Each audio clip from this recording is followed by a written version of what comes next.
What's going on YouTube, Jason right here. So in today's video I'm going to update you on anything that's going on in the jailbreak community as for the third week of August. So we're going to start with a few important tweak updates, and I'm going to start with the Rollectra by Pound Owned.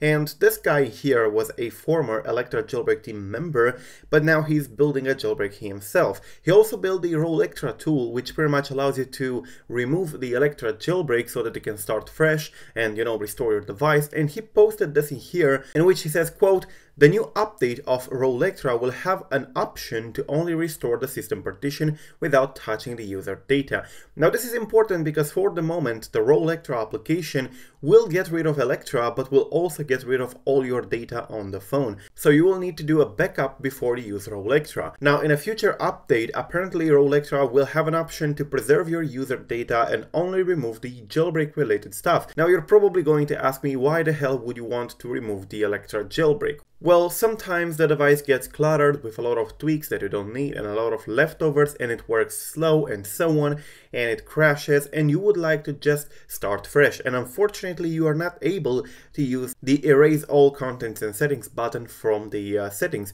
So this tool in here is a real lifesaver in that scenario. Pound Own also said, quote, "Got the jailed version of Rollectra working." So apparently you would not necessarily need to be jailbroken with the Electra in order to pretty much run the Rollectra thing, which is something very good if you can't get the jailbreak going.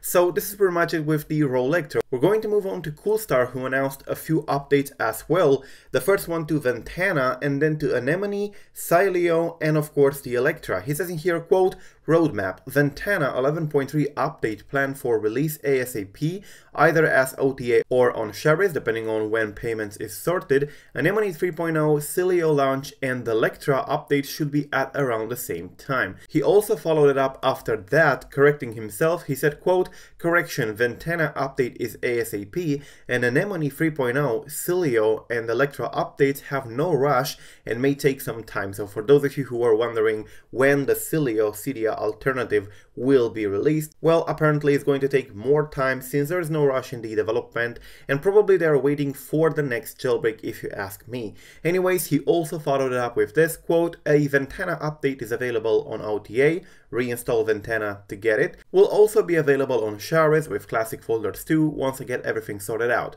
Fixes iOS 11.3 media controls and hopefully the 11.1 Wi-Fi D issue. Can't test as 11.3 never had the problem." So there are a lot of updates coming from Coolstar as well, but I'm happy that they're taking the time to properly make Sileo, because apparently Sileo is going to be a Cydia alternative. It's going to be the next Cydia. Because if they really want to be the next Cydia, Sileo has to be very stable and very well made. Otherwise people would not switch and people would not give it a chance. There have been many attempts in the past for people to replace Cydia with something else, but all of them have failed because none of them were actually better than Cydia. So I'm glad they're taking the time to make sure that Sileo is something good that people can try. Now speaking about the next jailbreak, as you probably remember, nullpixel mentioned, quote, "There will be a jailbreak for a signed iOS 12 version. Not 100% confident, but pretty sure. Don't quote me on that if it doesn't happen." And actually the jailbreak will be made with Umang's exploit. I talked with this guy, as I mentioned in a previous video,